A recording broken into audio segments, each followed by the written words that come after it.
अस्सलामुअलैकुम। एक बच्चा सलामत ने रात को गीदड़ों की आवाज़ें सुनी तो सुबह वज़ीरों से पूछा कि रात को ये गीदड़ बहुत शोर कर रहे थे, क्या वजह है। उस वक्त के वज़ीर बहुत अक्लमंद होते थे।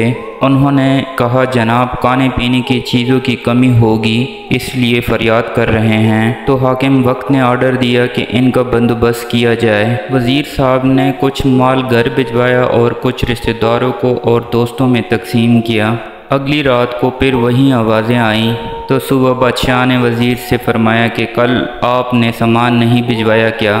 तो वज़ीर ने फौरी जवाब दिया कि जी बादशाह, सलामत भिजवाया तो था।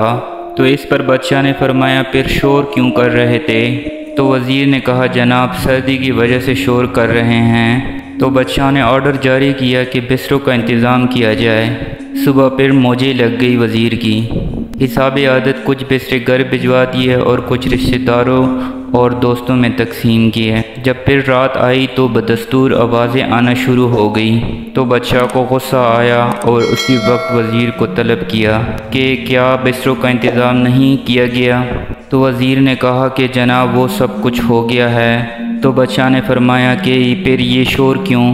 तो वज़ीर ने अब बादशाह को मुतमईन तो करना ही था और ओके की रिपोर्ट भी देनी थी। तो वो बाहर गया कि पता करके आता हूँ। जब वापस आए तो मुस्कुराहट लबों पर सजाए अदाब अर्ज़ किया कि बादशाह सलामत, ये शोर नहीं कर रहे हैं बल्कि आपका शुक्रिया अदा कर रहे हैं और रोज़ाना करते रहेंगे। बादशाह सलामत ये सुनकर बहुत खुश हुआ और वज़ीर को इनाम से भी नवाजा। मज़ीद इस तरह वीडियो के लिए हमारे चैनल को सब्सक्राइब करें। शुक्रिया।